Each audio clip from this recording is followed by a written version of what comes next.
Sagittaire, bonjour et bienvenue sur ma chaîne pour votre lecture intuitive générale du mois de mars. J'espère que vous allez bien. Cette lecture ne va pas correspondre à tous les Sagittaires, ou alors vous y trouverez seulement quelques éléments qui correspondent à votre situation. Si toutefois vous ne vous y retrouvez pas, n'hésitez pas à consulter votre ascendant. D'autre part, vous pouvez me laisser des commentaires, vous abonner à ma chaîne si ce n'est pas déjà fait et cliquer sur le petit pouce en l'air si la vidéo vous a plu. Bien voilà, je vous propose donc de démarrer la lecture de votre tirage.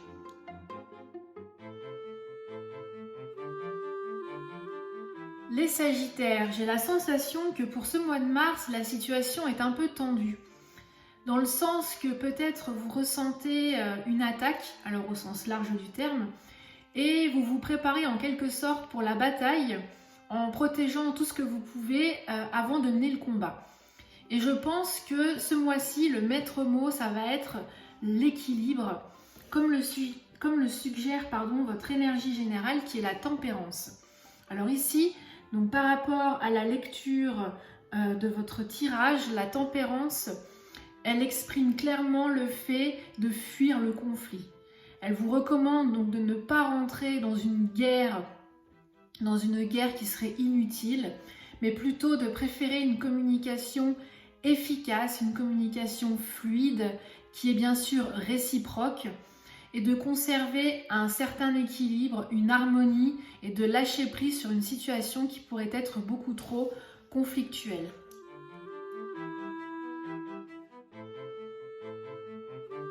Ce qui va être favorable pour vous ce mois de mars, c'est le travail. Alors le travail au sens large du terme, ça peut être le travail dans le cadre d'une relation sentimentale, travailler dur sur une relation sentimentale, dans le cadre professionnel ou personnel.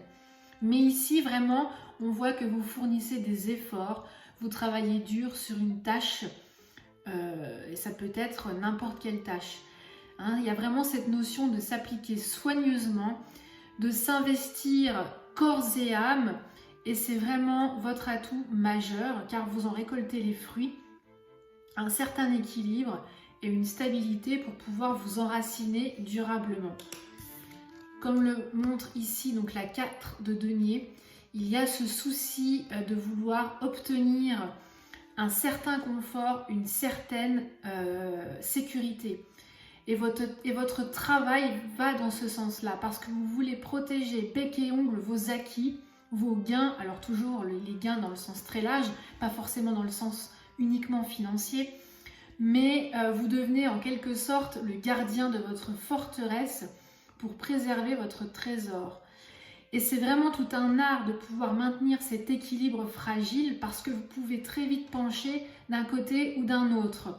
Mais fondamentalement pour vous, pour ce mois de mars, il est vraiment important que vous gardiez la ligne du milieu, ce à quoi vous travaillez et ce que vous voulez protéger. Donc c'est ce que je vous expliquais tout à l'heure au début de cette vidéo. Il y a vraiment ce sentiment que vous travaillez dur à vouloir protéger quelque chose avant vraiment de livrer une bataille.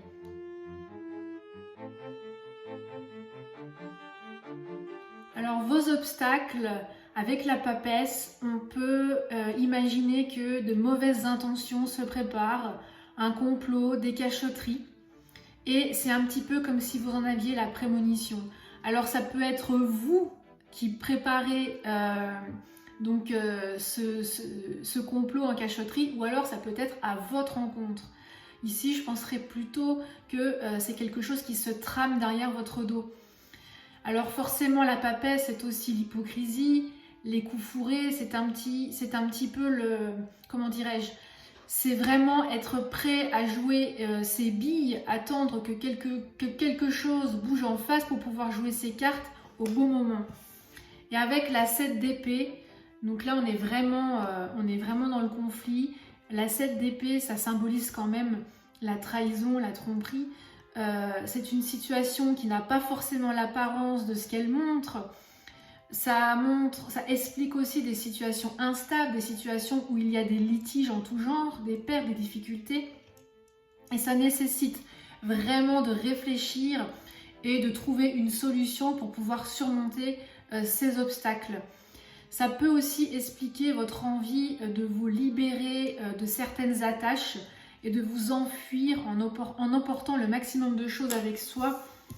D'où l'intérêt de vraiment travailler dur à cette tâche pour pouvoir préserver le maximum de choses que vous avez récoltées.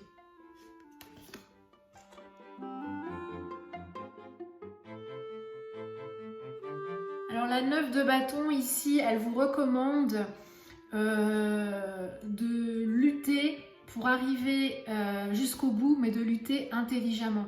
C'est-à-dire avec du courage, de la persévérance, de garder la foi, de ne pas abandonner, mais de ne surtout pas adopter une attitude qui serait trop belliqueuse. N'oubliez pas la carte de la tempérance ici qui vient un petit peu mesurer cette atmosphère électrique.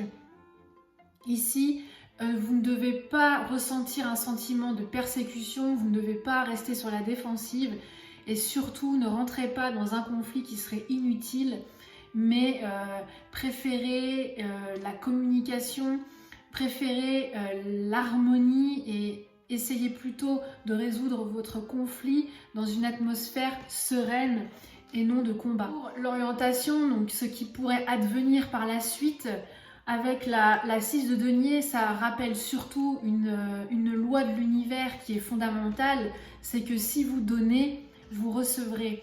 Si vous donnez de bonnes choses, vous recevrez de bonnes choses, mais si vous donnez des choses mauvaises, eh bien vous recevrez des mauvaises choses. C'est le karma.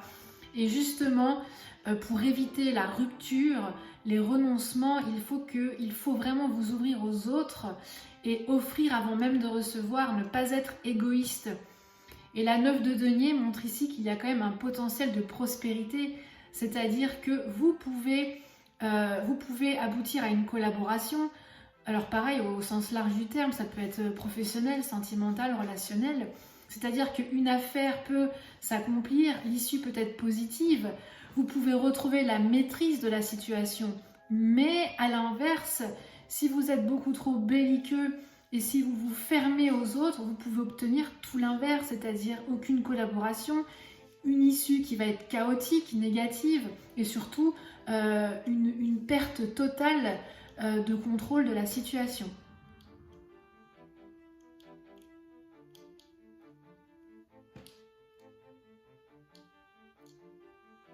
Donc je pense réellement qu'il est préférable de rester dans la conciliation, dans une communication qui est bilatérale, c'est-à-dire une communication réciproque, voilà, pour trouver une solution à un potentiel conflit et afin de pouvoir retrouver une certaine harmonie et pour pouvoir avancer vers une issue positive. J'espère que cette lecture vous aura permis d'y voir un peu plus clair par rapport à votre situation. Pour ma part, je vous retrouve début mars pour une lecture intuitive sentimentale. En attendant, je vous souhaite réellement le meilleur et je vous dis à très bientôt. Voilà, ciao ciao!